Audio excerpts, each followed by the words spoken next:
Today we're going to ask the $1,000,000 question. Is the brand new cheap Amazon golf ball actually better than the best ball in golf? The Titleist Pro V1. Crack this box open, and there you go, the yellow Amazon Basics golf ball. For our test, we're going to make it as simple as possible. The Titleist Pro V1 is going to be our control, our baseline. I'm going to hit 80-yard-ish, like 3/4 shots with my lob wedge. I'm also going to do 7-iron, 7-wood, and driver. And at the very end of the video, after we talk about everything, I'll also hit a few putts to give you my feedback on how the ball actually feels. But for now, I've got to gather some data, so let's make this quick and painless.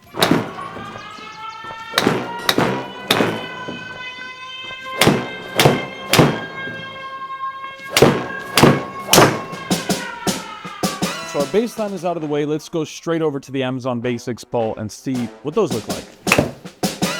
That's not good when you blade it over the green. That's probably a bad option. Let's try again. What the hell is that? I literally...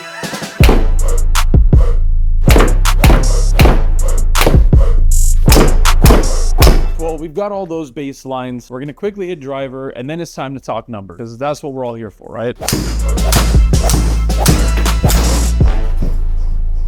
Holy shit. Well, all the numbers are right here. First, we're going to go over the baseline numbers, which was, again, with Pro V1. Starting off with the driver that's actually not a driver, and it's our lob wedge. Sorry for the confusion.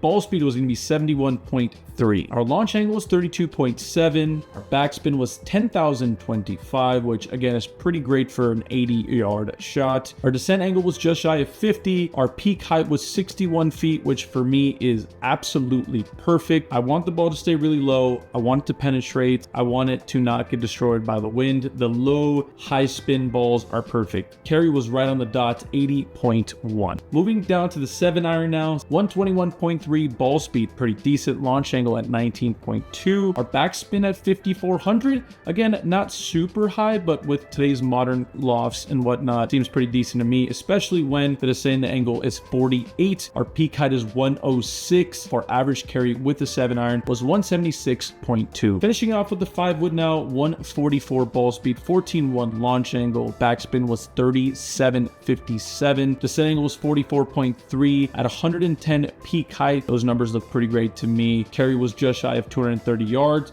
Again, all numbers that I'm seeing for the most part on the golf course.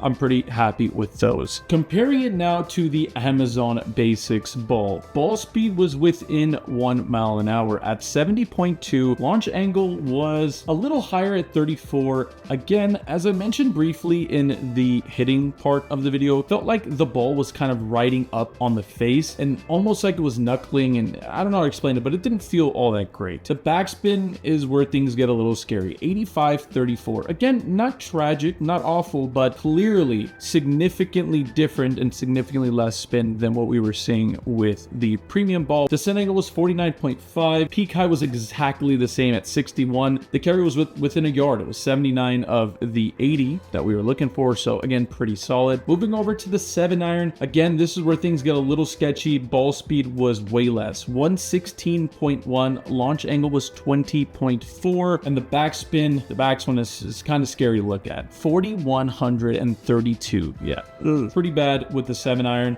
Even with the fact that our descent angle was, acceptable at 46 degrees. The peak height was at 100. Again, decent. It'll try to stop on a green. I won't promise it'll do a great job at it, but, it's something. The average carry was 174.5, which was surprisingly for, 5 or 6 miles an hour less ball speed than the premium ball, within 1.5 yards or 2 yards, like props to it. But clearly the reason it's getting that much extra carry is because the backspin is so low. So it's kind of just like a driving 7-iron. It's like knuckling in the sky, but it is what it is. Moving over now to the 5-wood. Again, I see that it says 3-wood on the screen, but I promise you it is a 5-wood. Ball speed, once again, significantly slower. 6 miles an hour slower to be exact. 137.4.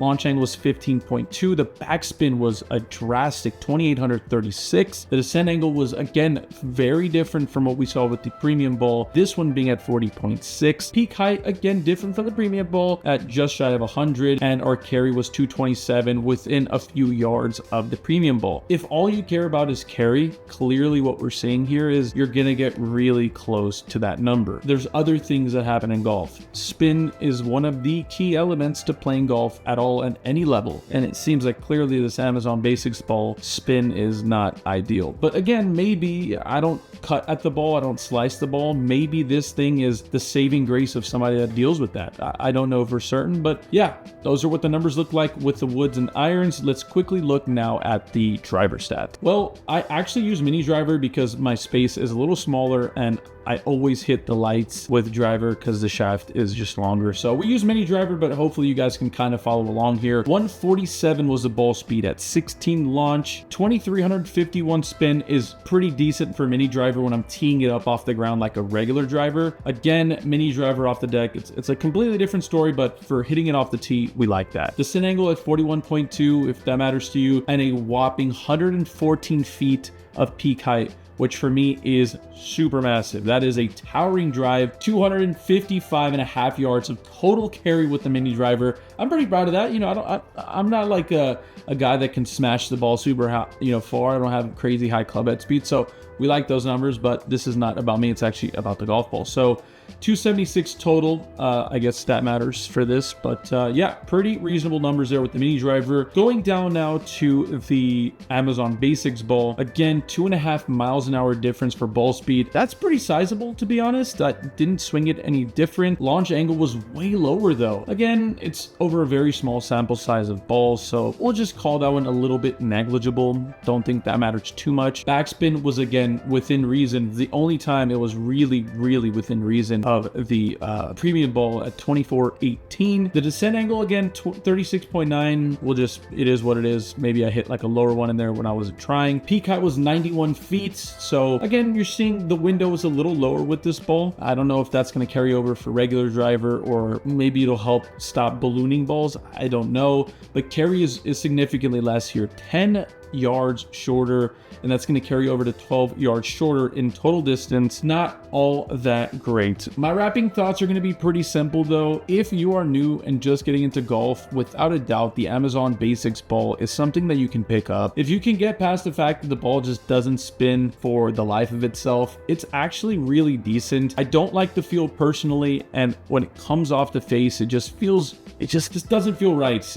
I don't know how to explain it outside of the fact that it just feels like a dead tennis ball. Yeah, that's kind of how I feel about the golf ball. That's all the statistics I could provide to you. And on your screen now, you're going to see and hear a little bit of the putts. The putting with this was pretty abysmal. I felt like I was giving within the same, 10%-ish of a stroke, but the ball was kind of going way further randomly. The springiness was there when I putt with the ball, so there's that. But yeah, I don't really know how to feel about this ball as it pertains to putting. It was just super soft feeling. I couldn't feel any feel or feedback from the ball, and compared to a premium ball, I think this is where it really lacks. I just want to thank you guys for watching this video though. If you got anything out of this, if you want to try this ball out for yourself, you can check it out on Amazon. I don't make any money from letting you guys know to do so. I will say this ball's actually great. Any competition is good. The fact that the monopoly of the golf industry and the fact that they're able to rip us off and charge us $5-6 a damn golf ball is an absolute joke. So if somehow within reason Amazon or Kirkland, any random brand can make something that works or is even remotely close, we'd be so grateful. But for the time being, Titleist is still the king. Please make sure to follow, subscribe, and like for more content like this. I'll see you guys on the next episode. Goodbye.